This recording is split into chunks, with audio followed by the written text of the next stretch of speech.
15 de junho de 1944. 7h15 da manhã. Perto de Caen, na França, uma bateria de obuses alemães de 105 milímetros abriu fogo. Seus alvos eram as posições britânicas que avançavam da Praia Sword. Para estas equipes alemãs, era um procedimento padrão, uma dança mortal e ensaiada. A doutrina era clara: disparar de 3 a 5 tiros e mover-se. Sempre se mover, antes que os observadores inimigos pudessem encontrá-los. O comandante deu a ordem. 12 projéteis voaram em direção às linhas britânicas, a 3.000 metros de distância. Missão cumprida. Imediatamente, a ordem seguinte: cessar fogo e preparar para o deslocamento. As equipes iniciaram o procedimento com a eficiência de veteranos. Mas antes que o primeiro gancho fosse preso, o ar se partiu. Chegou um som que não pertencia à sinfonia familiar da batalha. Um ruído como o de um tecido grosso sendo rasgado, amplificado 1000 vezes. E então, o inferno. Os projéteis americanos chegaram de múltiplas direções ao mesmo tempo. Não era uma barragem de artilharia comum que avança pelo terreno. Era algo diferente. Todos os projéteis atingiram o alvo em um intervalo de 3 segundos. A primeira salva destruiu 2 obuses. A segunda matou o comandante da bateria e 7 de seus homens. A terceira aniquilou o estoque de munição. Em um instante, a bateria, como uma unidade de combate, simplesmente deixou de existir. Desde o último disparo alemão até a primeira explosão americana, menos de 5 minutos se passaram. Este evento não foi um acaso. Este padrão se repetia por toda a Normandia, dia após dia. Uma força de artilharia veterana que havia dominado os campos de batalha da Polônia à Rússia estava sendo sistematicamente caçada e aniquilada. Como os americanos conseguiam localizar, mirar e destruir uma bateria inimiga mais rápido do que a própria doutrina alemã dizia ser possível? Desde a Guerra Civil Americana, a artilharia era a maior ceifadora de vidas no campo de batalha. Por isso, a missão mais crítica para qualquer exército era o fogo de contrabateria: encontrar e destruir os canhões inimigos antes que eles destruíssem os seus. Era um jogo mortal de esconde-esconde, jogado com toneladas de aço e explosivos, mas até 1944 era um jogo que ninguém havia realmente dominado. A vitória dependia da solução de 3 problemas que pareciam intransponíveis. O primeiro era a localização. Um canhão de artilharia não fica em campo aberto. Ele se esconde atrás de colinas, em bosques densos, em posições entrincheiradas, invisível à observação direta. Detectá-lo era uma corrida contra o tempo. Um clarão no horizonte, o som distante de um trovão. Onde exatamente ele estava? As técnicas existentes, usando som e luz para triangular a posição, levavam de 15 a 30 minutos. Tempo precioso. Em 30 minutos, uma equipe de artilharia experiente já havia disparado, engatado seu canhão a um trator e desaparecido na paisagem, deixando para trás apenas a terra queimada. Se, por um milagre, a posição fosse identificada a tempo, começava o segundo desafio: o cálculo. Apontar um canhão não é simples. É preciso calcular o alcance, o azimute, a elevação, a carga de propelente. Cada cálculo tinha que ser ajustado para o vento, a temperatura do ar, a densidade, o desgaste do cano da arma e até a temperatura do propelente. Um erro de cálculo de uma fração de grau poderia desviar um projétil por centenas de metros, resultando em nada mais que um buraco inútil no chão.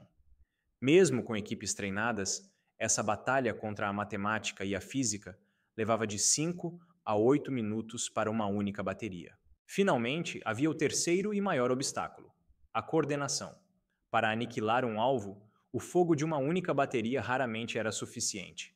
Era preciso o poder esmagador de dezenas de canhões disparando em massa.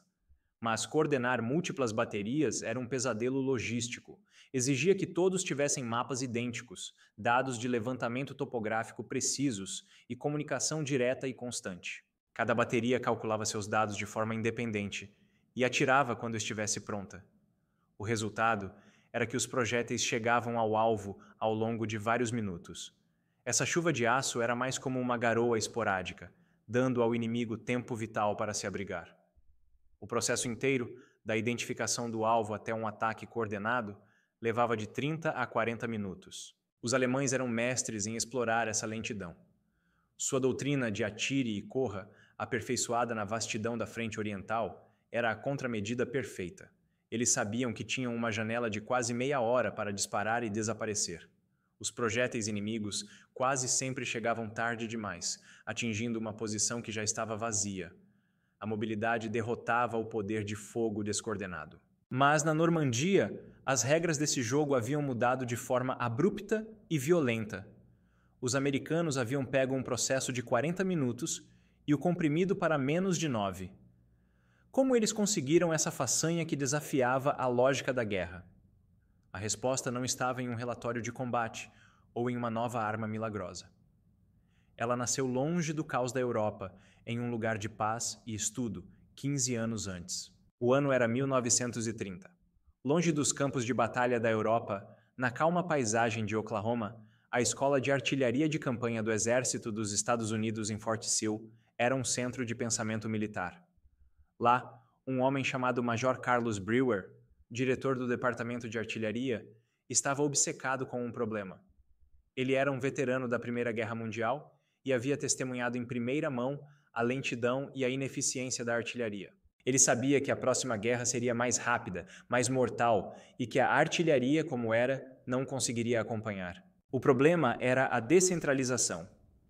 Imagine um time de futebol onde cada jogador, ao receber a bola, tivesse que parar, pegar uma calculadora, medir a velocidade do vento e a distância até o gol antes de chutar. Seria um desastre. A artilharia da época funcionava de forma semelhante. Cada bateria era uma ilha, calculando seus próprios dados de tiro, um processo lento e propenso a erros. Brewer percebeu que essa abordagem era um beco sem saída. Ele e seus instrutores propuseram uma solução que, à primeira vista, parecia simples, mas que era profundamente revolucionária. E se, em vez de cada bateria fazer seus próprios cálculos, uma única equipe centralizada fizesse todo o trabalho? Um cérebro dedicado que receberia as informações do alvo e calcularia os dados de tiro para todas as baterias ao mesmo tempo.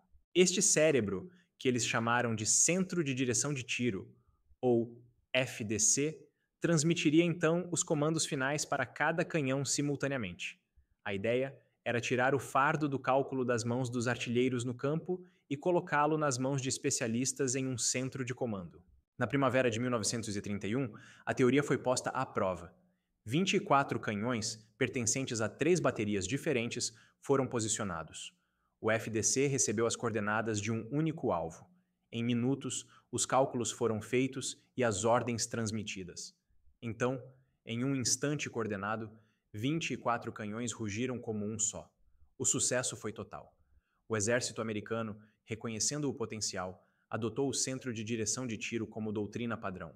Esta história mostra como uma ideia, nascida longe do combate, pode mudar o curso da história. Qual outra inovação militar você acredita que foi subestimada no início, mas se provou decisiva? Deixe sua opinião nos comentários. Apenas os escolhidos clicarão no botão vermelho para se inscrever e descobrir mais segredos da história. A doutrina estava agora escrita em manuais e papéis oficiais. Mas uma ideia, por mais brilhante que seja, é apenas tinta seca em uma página. Para transformar este conceito em uma máquina de guerra funcional sob o estresse extremo do combate, era preciso mais do que teoria. Eram necessárias ferramentas, tecnologia e treinamento que, em 1931, simplesmente não existiam. Uma ideia, por mais genial que seja, não vence uma guerra. O centro de direção de tiro era uma teoria brilhante no papel, mas para transformá-lo em uma arma letal no campo de batalha, os americanos precisavam construir a máquina que o faria funcionar. Eles fizeram isso com base em 3 pilares fundamentais, cada um projetado para superar um dos grandes desafios da artilharia. O primeiro pilar foi a velocidade, e ela veio de uma inovação que eliminou a matemática complexa do campo de batalha, as tabelas de tiro gráficas. Imagine tentar resolver uma equação de física, com logaritmos enquanto o chão treme sob seus pés, e o inimigo está atirando em você. Essa era a realidade para os artilheiros alemães. Agora, Imagine ter uma carta especial, pré-calculada, onde você simplesmente coloca uma régua entre a sua posição e a do alvo, e a resposta aparece, pronta para ser usada. Isso era o que os americanos tinham. Em vez de cálculos demorados, o processo inteiro levava de 2 a 3 minutos. Era a diferença entre usar uma calculadora científica e um aplicativo de GPS. Enquanto os britânicos faziam aritmética mental e os alemães deslizavam suas réguas de cálculo, os operadores americanos já estavam transmitindo os dados de tiro. Mas de que adianta a velocidade de um relâmpago se a mensagem não consegue sair da nuvem? A solução mais rápida do mundo seria inútil sem uma maneira de comunicá-la instantaneamente. Aqui entra o segundo pilar: a comunicação. O exército dos Estados Unidos investiu massivamente em equipamentos de rádio projetados especificamente para o controle de tiro. Não eram apenas rádios, eram redes dedicadas. O sistema nervoso que conectava os olhos da artilharia, os observadores avançados, ao cérebro, o centro de direção de tiro e aos punhos, as baterias de canhões. Em 1941, cada batalhão de artilharia americano já possuía múltiplas redes de rádio, garantindo que as ordens fluíssem sem interrupção e com clareza. O terceiro pilar foi o mais importante: o fator humano. A tecnologia não opera sozinha. O centro de direção de tiro exigia um novo tipo de soldado, um especialista treinado para ler mapas com precisão, usar as tabelas gráficas sob pressão e coordenar o fogo de dezenas de armas como um maestro rege uma orquestra.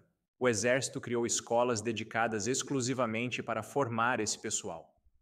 Em 1943, todos os oficiais de artilharia e muitos especialistas alistados haviam passado por este treinamento rigoroso, criando uma base de competência que permeava toda a força. Cálculos rápidos, comunicação clara, pessoal treinado. A máquina de guerra parecia completa, um sistema eficiente e mortal. O que mais poderia ser adicionado para torná-la ainda mais devastadora? O sistema estava quase pronto. Era rápido e preciso, mas faltava um elemento final. Uma técnica que não visava apenas a destruição física, mas também o colapso psicológico do inimigo. Faltava uma peça que transformaria o fogo de artilharia rápido em um evento de aniquilação súbita e, sem aviso, um golpe de martelo vindo do céu. A peça final deste quebra-cabeças mortal tinha um nome: tempo no alvo. E não era apenas uma tática, era uma arma de guerra psicológica, projetada para quebrar a vontade do inimigo tanto quanto seu corpo. Em um bombardeio de artilharia convencional, há um som, um assobio crescente que rasga o ar. Ele lhe dá 1 segundo, talvez 2, um aviso instintivo para se jogar no chão, para procurar qualquer abrigo que possa salvá-lo. É aterrorizante, mas é um terror que se pode entender, ao qual se pode reagir. O tempo no alvo eliminou essa misericórdia. Ele eliminou o aviso. O centro de direção de tiro se tornou um maestro de uma orquestra apocalíptica. Ele não dizia apenas às baterias onde atirar, mas precisamente quando.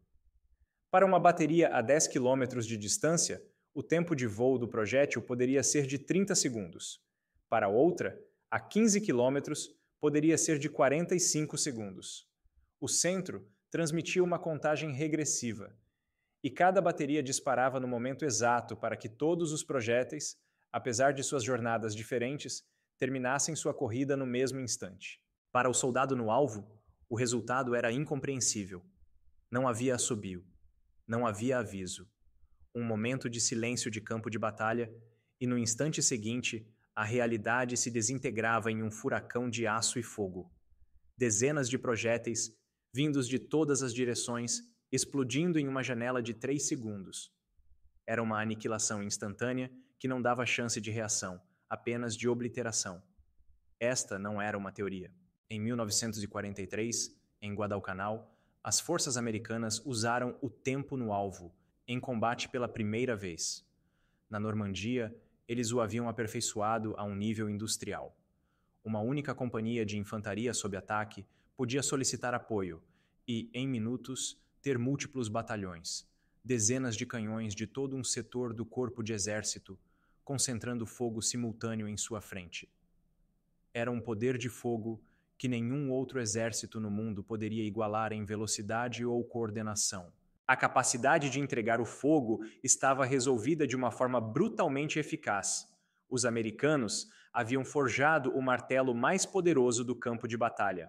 Mas mesmo o martelo mais poderoso é inútil se você estiver golpeando no escuro. Agora, eles precisavam resolver o problema mais antigo e frustrante da artilharia: como encontrar um inimigo que faz de tudo para permanecer um fantasma. Ter o martelo mais poderoso era apenas metade da equação. Agora era preciso encontrar onde golpear. Os americanos resolveram o problema da localização não com uma única invenção milagrosa, mas com a criação de uma rede de inteligência impiedosamente eficiente, uma teia da qual nenhuma bateria inimiga poderia escapar por muito tempo. Eles usaram métodos que já existiam, mas os refinaram e, mais importante, os integraram. O primeiro método era a localização por som. Unidades especializadas espalhavam microfones pelo campo de batalha. Quando um canhão alemão disparava, cada microfone registrava o som em um momento ligeiramente diferente. Um computador analógico primitivo processava essas diferenças de tempo e, em 3 a 5 minutos, triangulava a posição do canhão com uma precisão assustadora.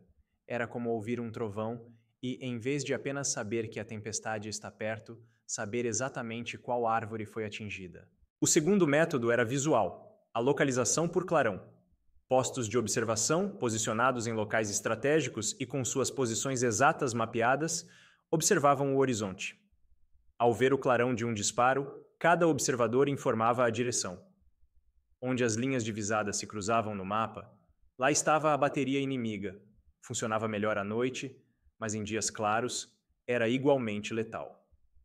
O terceiro e talvez mais corajoso método era a observação aérea. Pequenos aviões, como o Piper Cub, voavam baixo e lento sobre as linhas inimigas. A bordo, um oficial de artilharia, com nada além de uma fina camada de tecido para protegê-lo, procurava visualmente por canhões alemães. Ao encontrar um, ele marcava a posição em seu mapa e transmitia as coordenadas por rádio diretamente para o centro de direção de tiro. Esses pilotos eram alvos fáceis, mas a superioridade aérea americana geralmente mantinha a artilharia antiaérea alemã de cabeça baixa. Finalmente, havia a vanguarda da tecnologia: o radar. O radar de contrabateria SCR-584 podia fazer algo que parecia ficção científica. Ele podia detectar um projétil de artilharia em pleno voo, rastrear sua trajetória por alguns segundos e, em seguida, calcular essa trajetória para trás, até o ponto exato de onde foi disparado. E fazia isso em 90 segundos. Dia ou noite, com chuva ou sol, o radar não podia ser enganado por camuflagem. Os alemães também tinham acesso a algumas dessas tecnologias. Seus equipamentos de localização por som eram competentes. Seus observadores, quando conseguiam voar, eram habilidosos. Então, qual era a diferença? A diferença era a integração. Um localizador de som alemão podia levar 15 minutos para encontrar uma bateria americana, mas depois levava outros 30 a 40 minutos para coordenar um ataque. Nesse tempo, o alvo já havia se movido. Para os americanos, a informação era instantânea. O piloto no Piper Cub, o operador de radar, a equipe de localização por som, todos eles falavam diretamente com o centro de direção de tiro. A informação entrava no sistema e, em minutos, os projéteis estavam a caminho. Uma rede de olhos e ouvidos para encontrar o inimigo, conectada a um cérebro para calcular a resposta, que por sua vez comandava um punho de aço para destruir o alvo. O sistema estava completo. Era uma máquina de matar, afinada e pronta. Em junho de 1944, nas sebes e campos da Normandia, esta máquina enfrentaria seu teste final contra as divisões mais experientes e endurecidas pela batalha que a Alemanha possuía. O desembarque na Normandia foi o palco onde a teoria se tornou uma realidade brutal. Desde o primeiro dia, a máquina de contrabateria americana operou com uma eficiência implacável. As divisões alemãs que defendiam a costa, como a 776 e a 305, viram sua artilharia, a espinha dorsal de qualquer defesa, ser caçada e silenciada sistematicamente. Os canhões posicionados para atirar nas praias eram localizados por observadores aéreos ou pelos navios de guerra e neutralizados em minutos. O próprio marechal de campo Erwin Rommel, um dos estrategistas mais brilhantes da Alemanha, reconheceu a verdade em seus relatórios. Ele escreveu sobre o enorme uso de material pelo inimigo, acima de tudo, artilharia. Rommel entendeu que, sob a constante vigilância dos aviões de observação aliados e a resposta de contrabateria quase instantânea, sua própria artilharia não conseguia operar de forma eficaz. Era como tentar lutar em um quarto escuro contra um inimigo com visão noturna. A prova definitiva veio durante a Operação Epsom. O alto comando alemão ordenou um contra-ataque massivo para deter o avanço britânico. As divisões Panzer de elite da SS, recém-chegadas da Frente Oriental, começaram a se reunir. Mas antes que pudessem sequer organizar suas linhas de ataque, o céu desabou sobre elas. Coordenados pelos centros de direção de tiro, a artilharia americana e britânica martelou as áreas de concentração sem parar. O contra-ataque, quando finalmente começou, já estava quebrado e desorganizado. Foi um fracasso. O padrão se repetiu por toda a campanha. Comandantes alemães que tentavam concentrar forças para um ataque viam suas tropas serem dizimadas antes mesmo de entrarem em combate. O fogo era tão rápido que a doutrina alemã de atire e corra se tornou um suicídio. Não havia tempo para correr. Os prisioneiros de guerra, em seus interrogatórios, falavam com uma mistura de medo e admiração sobre o volume e a velocidade do fogo americano.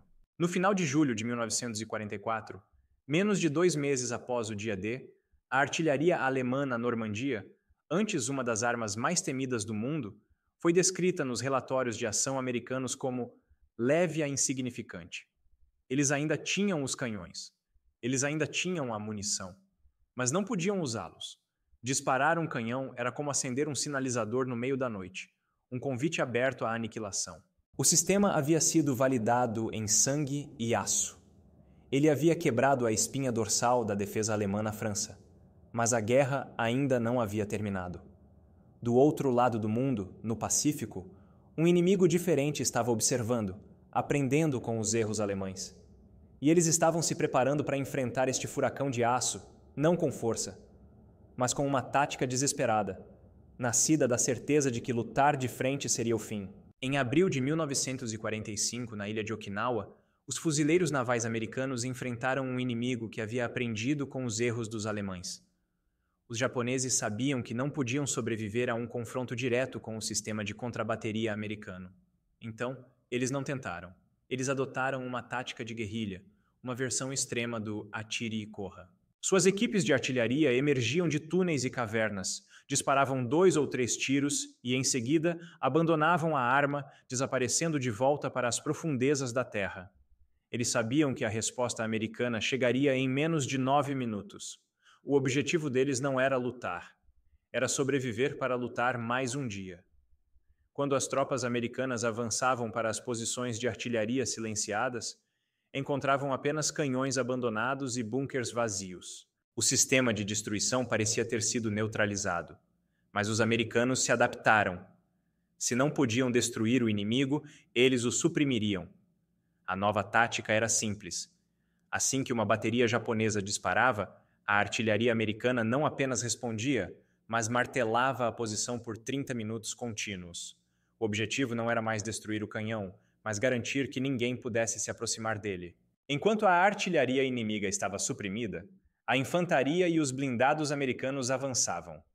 Durante os 82 dias da Batalha de Okinawa, a artilharia americana disparou mais de 3 milhões de projéteis.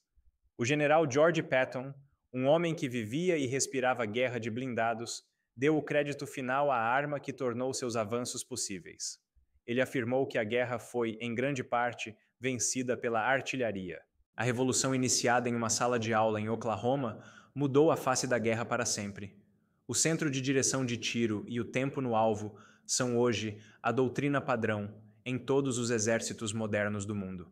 A capacidade de localizar rapidamente o inimigo e coordenar o fogo de múltiplas fontes é a base da guerra contemporânea. Os homens por trás dessa revolução não têm seus nomes em monumentos. O Major Carlos Brewer. Os milhares de especialistas anônimos que operavam os centros de direção de tiro sob fogo inimigo Os pilotos corajosos que voavam em aviões frágeis sobre as linhas inimigas.